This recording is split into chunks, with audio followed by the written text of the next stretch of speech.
Salut à tous et à toutes, on se retrouve pour une nouvelle vidéo et un nouvel épisode en mode carrière sur Pro Cycling Manager 2022 avec la Saint-Michel Aubert 93. Et du coup dans cet épisode, qu'est-ce qu'on va faire? On va aller faire du coup dans cet épisode les championnats d'Europe sur route, mais également les championnats d'Europe du chrono. Ensuite on ira sur la Vuelta où on ira faire je pense les 10 premières étapes, où on ira faire peut-être les 9 premières étapes et la Bretagne classique. Et on essaiera évidemment d'aller chercher les meilleurs résultats. Et on va se retrouver directement au départ des championnats d'Europe pour voir à quelle note on nos coureurs. On est du coup au départ avec l'équipe de France de ces championnats d'Europe. On a un beau Julien Alaphilippe à +5 aujourd'hui. On va du coup essayer de profiter de son +5 pour faire quelque chose. Et on va essayer d'aller chercher le meilleur résultat possible avec nos coureurs. On passe pour la première fois sur la ligne d'arrivée. On arrive maintenant dans les 12 derniers kilomètres de ces championnats d'Europe. On va essayer de faire un gros résultat. On a Julien Alaphilippe et Benoît Cosnefroy qui sont plutôt bien. On va tenter d'accélérer avec un des deux. En tout cas le final a l'air plutôt intéressant. Je pense qu'on a possibilité de faire quelque chose avec nos grimpeurs. Par contre avec Paul Pénut ça risque d'être compliqué de faire un énorme résultat. Même avec Mathieu Burgodeau qui est en train de protéger Cosnefroy,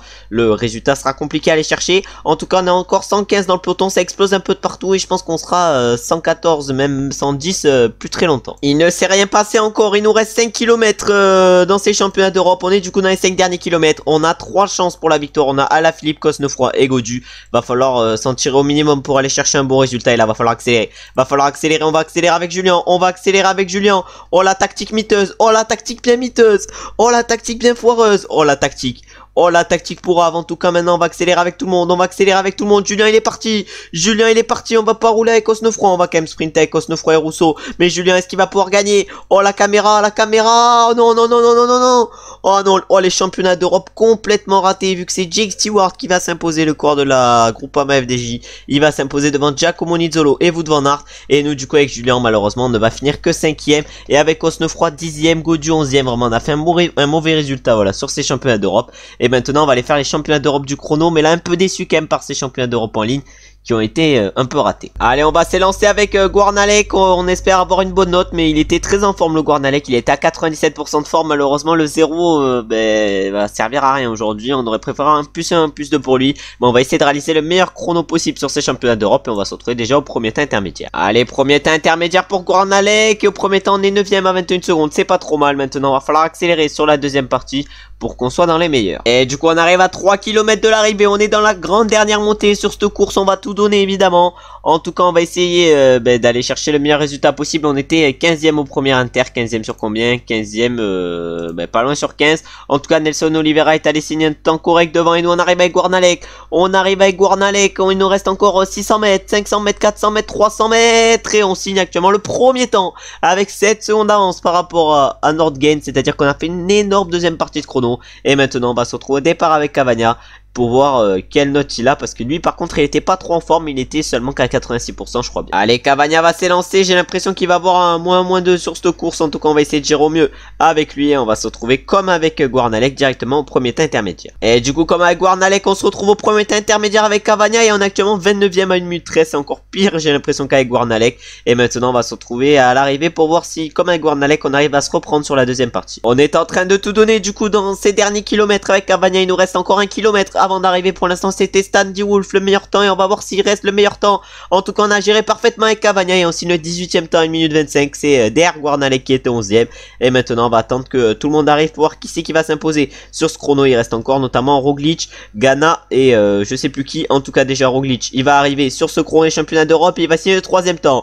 Ensuite on a Ethan Hayter. Ethan Hayter lui ça va être combien? Ça va être 3ème temps également. Là maintenant on a Stefan Koum qui va arriver. Il y a les gros morceaux. Stefan Koum c'est le premier temps avec 12 secondes d'avance. Maintenant c'est Wout van Aert qui arrive. Wout van Aert lui ça va être le combienième temps? C'est le deuxième temps à 10 secondes. Et maintenant le dernier est en train d'arriver, c'est Filippo Ganna. Ça risque de se jouer rien avec Koung. Et il finit à 8 secondes derrière Koung qui va donc être champion d'Europe du chrono. Bon chrono aujourd'hui pour Stefan Koung qui remporte du coup la récompense de champion d'Europe. Un maillot qu'il portera du coup sur tous les chronos. Et nous maintenant on va se retrouver directement pour la première étape de la Vuelta. Si c'est pas un chrono par équipe, on va aller voir directement si c'est un chrono par équipe. Si c'est un chrono par équipe on se retrouvera pour aller voir les résultats de la première étape, mais on se retrouvera dès la deuxième étape. Mais il semble pas que ça soit un chrono par équipe, non, ça sera un chrono individuel. Et on va essayer du coup d'aller chercher les meilleurs résultats possibles. Et on va faire les 9 premières étapes de cette Vuelta. Et on fera également la Bretagne classique, du coup, dans la suite de cette vidéo. Et du coup, sur la Vuelta, on va se retrouver au départ avec nos coureurs les plus intéressants sur le chrono. Notre premier coureur à partir semble intéressant vu que c'est Verstringe. Et Verstringe a un bon +3 sur ce chrono. Du coup, on va se retrouver directement à l'arrivée pour voir quel temps il fait.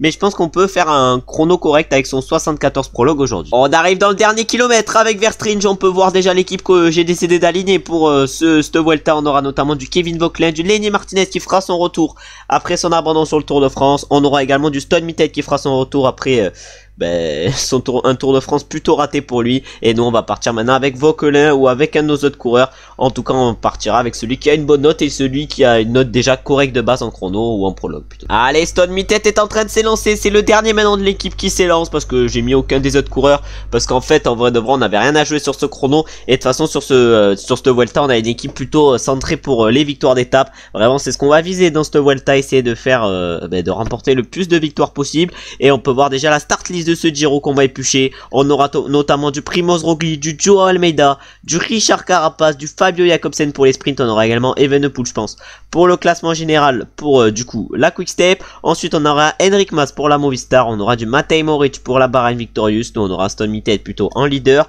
On aura du Jake Stewart qui a 78 chrono 80 prologue. Le mec est monstrueux.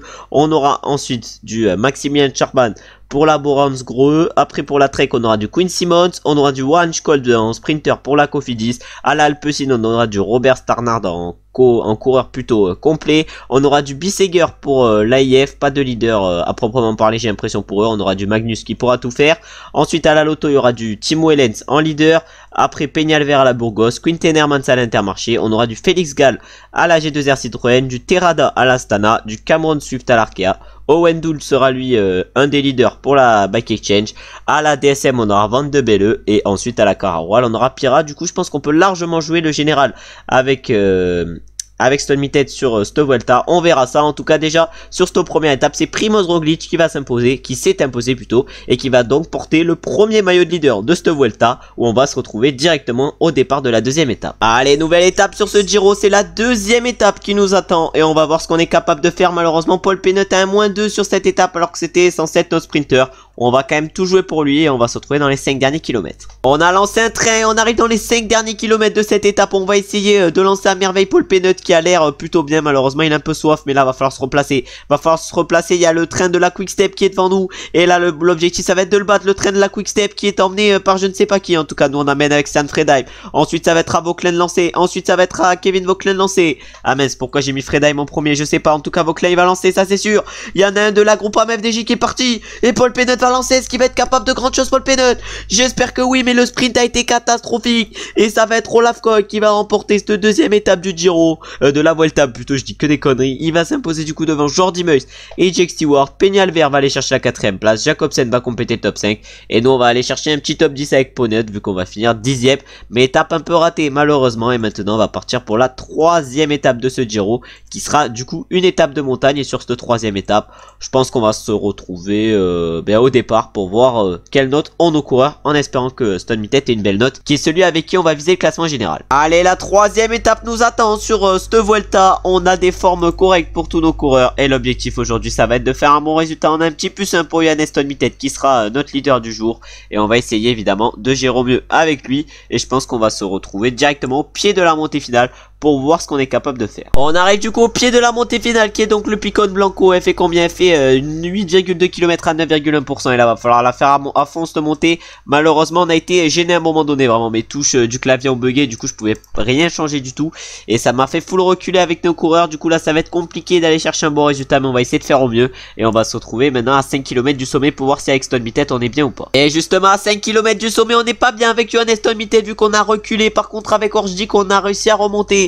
Mais là vraiment l'étape va être un peu miteuse pour nous. Et le classement sur cette étape risque d'être un peu miteuse alors que tous les leaders du classement général sont en train de partir devant. Avec notamment Primoz Roglic, le leader du général qui est parti avec Joao Almeida et Enric Mas en costaud. Ils ont l'air extrêmement costauds. Et derrière on a Fausto Mastan Canada, le coéquipier d'Evenepoel, qui va aller faire le travail. Ah, nous on essaye de remonter un peu avec Orjdik, mais là avec autant de coureurs c'est compliqué de gérer, parce qu'avec un coureur en pro cycliste ça va, mais avec autant de coureurs, déjà avec Lenny Martinez, c'est sûr malheureusement que notre étape est terminée. Du coup on va se relever maintenant avec Lenny Martinez, on n'a plus rien à jouer, mais par contre avec Stone Mittet on va essayer de se remettre dans la course. Avec Orjdik on est toujours dans la course, il nous reste 2 km qu'il va falloir faire à fond, et 2 km où il va falloir bien gérer si on veut espérer remonter dans cette fin de course. Et du coup maintenant on arrive dans ces 2 derniers kilomètres, on va utiliser notre gel. Malheureusement Stone Mittet vient de se faire distancer par le groupe Orjdik, et devant par contre ils sont déjà à l'arrivée, ils ne sont plus qu'à 400 mètres, il n'est plus qu'à 400 mètres, vu que ça va être Primoz Roglic qui va s'imposer sur cette étape du Picon Blanco en solitaire. Il a l'air monstrueux, donc on va lancer le sprint avec Orjdik, on va lancer le sprint également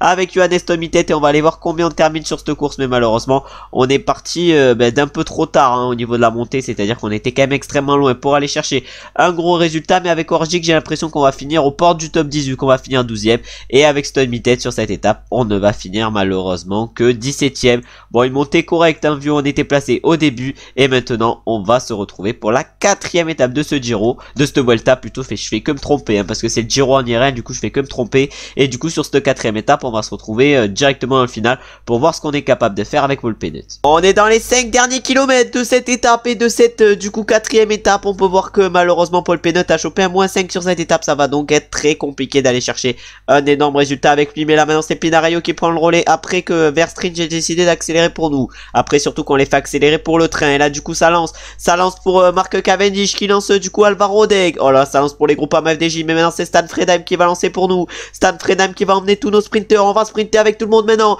à moins d'1 kilomètre de l'arrivée. Est-ce qu'ils vont être capables de faire quelque chose? Est-ce que Kevin Volkelen va être capable de faire quelque chose? Ça monte énormément dans ce final, mais malheureusement on ne s'imposera pas aujourd'hui, ça c'est sûr et certain. Et ça va même être Olaf Koy qui va aller chercher une nouvelle victoire au sprint devant Quincy Mott et Jake Stewart, tandis que nous du coup on va aller chercher une excellente 4e place avec Volkelen, et derrière malheureusement on ne va finir que 11e avec Paul Penut et 14e avec Stone Mittet. Et maintenant on va partir pour la 5e étape de ce Giro, une 5e étape qui sera du coup encore une fois une étape de plaine, et une étape où il risque d'y avoir des bordures. On s'est pas retrouvé au départ sur cette 5e étape, et il se passe que des dingueries. On n'est plus que 44 dans le peloton, ça fait tout exploser chez nos adversaires, chez les autres équipes, et du coup là on n'est plus que 44 et ça craque encore derrière.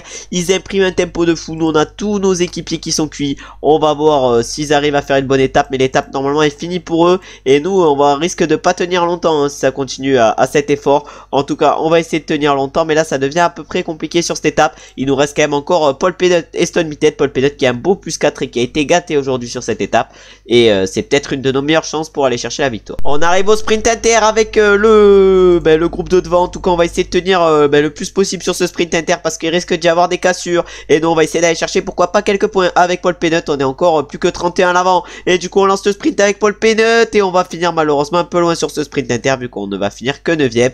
Et maintenant on va se retrouver je pense directement dans les 5 derniers kilomètres de l'étape. On est encore 29 dans ce groupe, dans ces 5 derniers kilomètres. Vraiment cette étape a été insane, il s'est passé trop de trucs, beaucoup de bordures, et nous on va essayer évidemment d'aller chercher le meilleur résultat possible au sprint avec Paul Penut. Il n'y a pas trop d'adversaires pour le sprint. On peut voir qu'il y a des mecs en jaune, mais c'est pour le classement général, je les ai mis en brillance. Et là on va lancer avec Johannes Stone Mittet. Après ça va être compliqué pour le sprint avec Paul Penut, mais on lance d'archi loin, on tente quelque chose, on lance d'archi loin. Les autres sprinters également ils ont lancé de loin. Est-ce qu'ils vont être capables de tenir? Évidemment qu'ils vont être capables de tenir, et nous on va aller chercher une place pourrie aujourd'hui. On va même finir, imaginez, derrière Joao Almeida, et devant ça va être Jake Stewart qui va remporter cette victoire pour la Groupama FDJ devant Fabio Jakobsen. Et malheureusement toujours pas de victoire pour nous dans cette Vuelta. Olaf Koy va du coup aller chercher la 3e place, et nous malheureusement avec Paul Penut on ne va finir que 8e, et en plus de ça avec Stone Mittet on va perdre un peu de temps pour le classement général.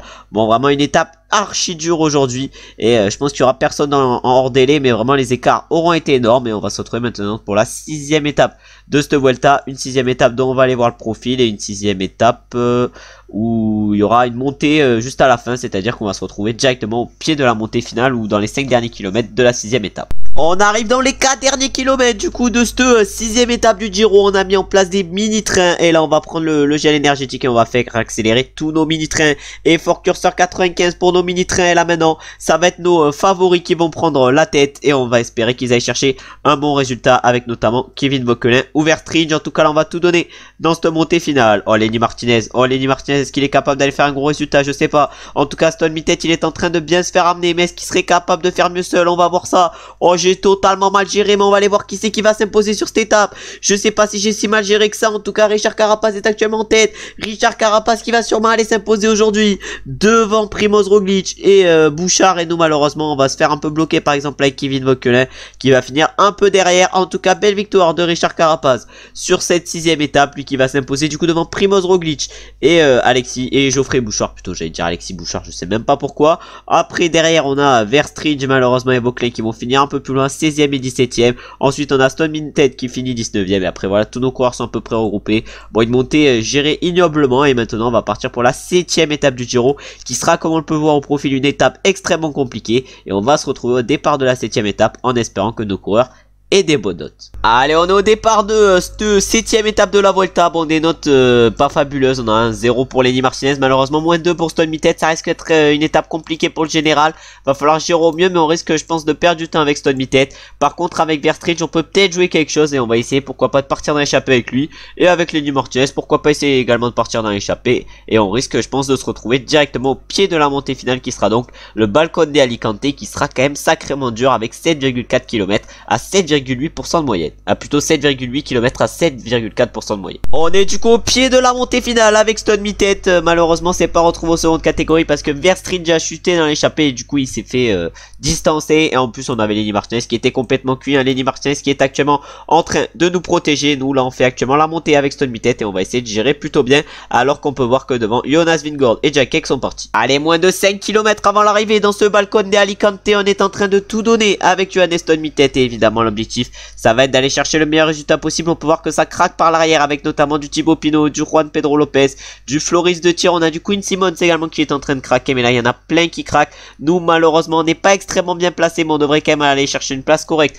aujourd'hui, largement dans le top 30. Et maintenant on va voir comment ça évolue dans ces 3 derniers kilomètres. Heureusement que l'adversité n'est pas énorme plutôt sur cette Vuelta, parce que sinon ça aurait été compliqué avec le moins 2 de rivaliser avec une quinzaine de coureurs. Et là du coup ça continue de craquer par l'arrière. Malheureusement on va bientôt craquer également avec Johannes Stone Minted. On va plus tenir très longtemps et du coup là on va se relever dans ce finale et on va aller voir qui c'est qui va remporter cette 7ème étape de la Vuelta. En tout cas là ça va se jouer au sprint. Jack Hake face à Vingegaard et face à Primoz Roglic. Est-ce que Primoz Roglic va une nouvelle fois s'imposer sur cette Vuelta? Et oui, j'ai l'impression qu'il va une nouvelle fois s'imposer, Primoz Roglic, ou sinon ça va être son coéquipier Vingegaard. Et non, ça va bel et bien être Primoz Roglic qui va s'imposer aujourd'hui devant son coéquipier Vingegaard. On a Jack Hake ensuite qui va aller finir 3ème, Remco Evenepoel 4ème, Richard Carapaz 5ème. Et nous malheureusement on ne va finir que 17ème avec Stone Minted. Le moins 2 nous a fait mal et maintenant on va partir pour la 8ème étape de ce Vuelta. Une 8ème étape qui sera une étape de plaine. Et comme vous le savez, étape de plaine ça veut dire qu'on se retrouve directement dans les 5 derniers kilomètres. Mais une étape de plaine où il y aura des bordures. Je pense que ça fera pas comme sur l'étape 5, mais il peut se passer quand même pas mal de choses. On est dans les 5 derniers kilomètres de cette 7ème étape. Malheureusement on a Paul Penut qui a chopé moins 4 sur cette étape et on va voir si on est quand même capable de gérer. En tout cas on est en train de tout donner avec Pinarello. Il reste encore 3 km 500 avant l'arrivée. Là on prend les gels avec tout le monde, on consomme les gels avec tout le monde. Et là maintenant Verstridge on va lancer avec lui. On va lancer avec Verstridge qui va du coup lancer Voeckelen. Et Voeckelen il va lancer avec Paul Penut et Johannes Stone Minted. On va voir si on va chercher un gros résultat, on espère. Ah ouais mais Paul Penut le moins 4 fait extrêmement mal aujourd'hui. On va aller faire une place pourrie. Alors que devant ça va être qui? Ça va être Olaf Koy qui va de nouveau aller chercher une victoire sur cette Vuelta. Il est exceptionnel et il va s'imposer devant Kort Nielsen et Fabio Jakobsen. Et derrière on va avoir Warren Scholl qui va finir 4ème. Tandis que nous malheureusement avec Paul Penut on ne va finir que 9ème sur cette étape. Et maintenant on va se retrouver soit au départ de la 9ème étape de cette Vuelta, soit directement au départ de la Bretagne Classique. On verra ce qui tombe en premier. Faudra attendre un peu avant la 9ème étape et de la Vuelta et la dernière course du coup de la vidéo, puisque là on va arriver pour la Bretagne Classique. On aura notamment dans l'équipe du Romain Grégoire, du Enzo Paleni ou encore du Valentin Retailleau. Et l'objectif sur cette Bretagne Classique, ça va être d'aller chercher le meilleur résultat possible. Et je pense qu'on va se retrouver directement dans le final de cette course pour voir ce qu'on est capable de faire avec nos coureurs et pour voir où ils sont placés. On arrive dans les 6 derniers kilomètres de cette course et du coup de cette Bretagne Classique. On va voir ce qu'on est capable avec Romain Grégoire, Enzo Paleni et Valentin Retailleau. On est encore 118 dans le peloton et on va tenter une accélération avec quelqu'un. On va tenter une accélération avec notre meilleure carte aujourd'hui vu qu'on va accélérer avec Romain Grégoire. Voilà, là on va rouler avec les autres. On va continuer l'effort avec nos autres coureurs, mais on va voir ce qui est capable de faire le Romain Grégoire. En tout cas on a tout donné, et là il y a personne qui nous suit au sommet. Il y a personne qui nous a suivi au sommet. Et là on va accélérer avec Enzo Paleni et avec Valentin Retailleau parce qu'on peut peut-être aller chercher un bon résultat. En tout cas on est en train de tout donner.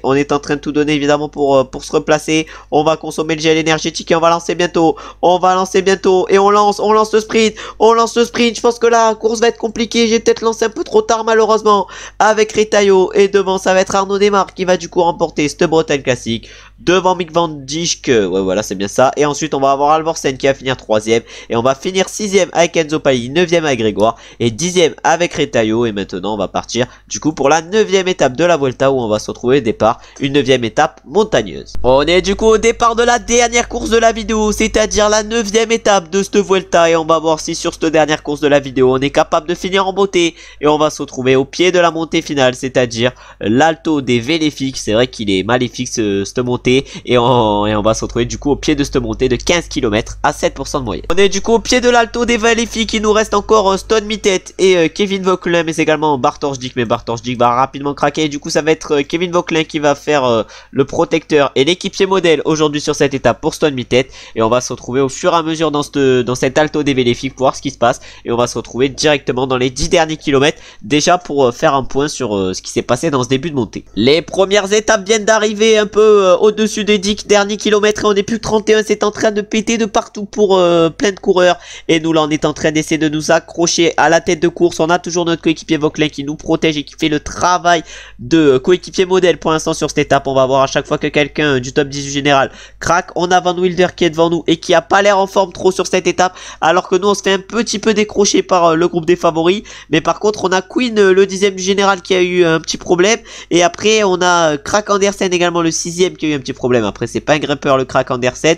Et nous par contre on est dans le peloton actuel. Et dans ce peloton actuel Roglic est parti avec son coéquipier, c'est-à-dire Tobias Foss. Et derrière on a Henrik Mas qui essaye de faire l'effort. Mais nous je pense qu'on va pas tenir extrêmement longtemps, même si on a une barre plutôt correcte. Van Wilder malheureusement pour lui vient de craquer. On a encore 14 dans le groupe de devant. Nous malheureusement on va peut-être se faire distancer. On vient de se faire distancer, mais là il y a d'autres coureurs qui se font distancer. Il y a du Novak, il y a du Goggenhardt. Et le groupe là il va sûrement se reformer. On va sûrement revenir sur eux. Alors que maintenant c'est Oscar Rodriguez, plutôt Carlos Rodriguez qui est en train de craquer. On a également Luke Plack qui est en train de craquer. Là il y en a plein qui craquent. On a Tobias Foss qui est encore bien. Ah ouais mais là il y en a plein qui craquent. Il y a Elmos qui sent pas au mieux. Il y a Jacket qui sent pas au mieux également.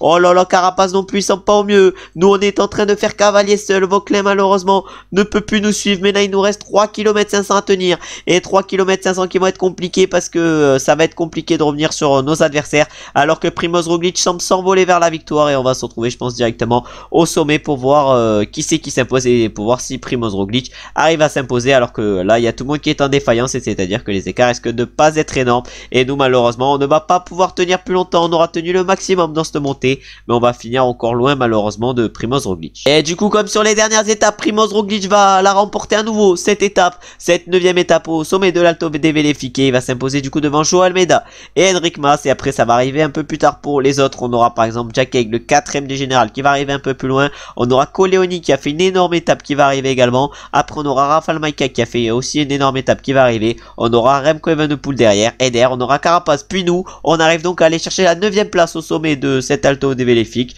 Une bonne étape. Et maintenant on va aller voir les podiums avant de clôturer la vidéo. Et du coup sur les podiums de cette 9ème étape on peut voir que Roglic s'est imposé du coup avec 4 secondes d'avance sur Almeida et 34 secondes sur Henrik Mas. Et nous malheureusement on a fini à 2 minutes 29 de Roglic. Et on a du coup perdu du temps à peu près sur tous nos adversaires pour le général. Mais on a du coup réussi à en reprendre sur quelques-uns. Et c'est pour ça qu'on est remonté à la 7ème place du général. Alors que je crois qu'on était 9ème au départ de l'étape. On est du coup à la 7ème place à 6 minutes 50 de Primoz Roglic qui a 2 minutes 19 d'avance par rapport au deuxième qui est Henrik Mas. Il a vraiment creusé au niveau du général. Ensuite au niveau du classement du meilleur grimpeur c'est également Roglic qui est en tête. De toute façon il a remporté presque toutes les étapes sur ce début de Vuelta. Ensuite au classement par points c'est Olaf Koy qui est en tête. Lui également a remporté presque toutes les étapes sur ce début de Vuelta. On a eu Olaf Koy ou Roglic qui se sont imposés. Ensuite pour terminer au classement des jeunes c'est Remco Evenepoel qui est en tête devant Johannes Stone Mittet. Bon vraiment on est 2ème actuellement sur ce classement. Peut-être essayer d'aller chercher mais ça va être compliqué je pense de battre un Remco. Faudra arriver en forme et avec des bonnes notes sur la 2ème semaine de cette Vuelta. En tout cas je vous remercie d'avoir regardé la vidéo jusqu'à la fin. Dans la prochaine vidéo on ira donc continuer cette Vuelta. On ira faire je pense de l'étape 10 à l'étape 18. 17, peut-être à l'étape 17, et après on ira clôturer la Vuelta, mais faire également la Classique Québec, la Classique Montréal, les championnats du monde du chrono et les championnats du monde sur route, et après on verra si on clôture également la saison, parce que je pense que ça sera finalement la dernière saison dans cette carrière. En tout cas, je vous remercie d'avoir regardé cette vidéo jusqu'à la fin. Si elle vous a plu, vous savez ce que vous avez à faire, c'est-à-dire liker, commenter et vous abonner. J'espère que vous avez passé une bonne journée, ou vous êtes en train de passer une bonne journée. À très bientôt pour un nouvel épisode sur cette série. Ciao ciao ciao.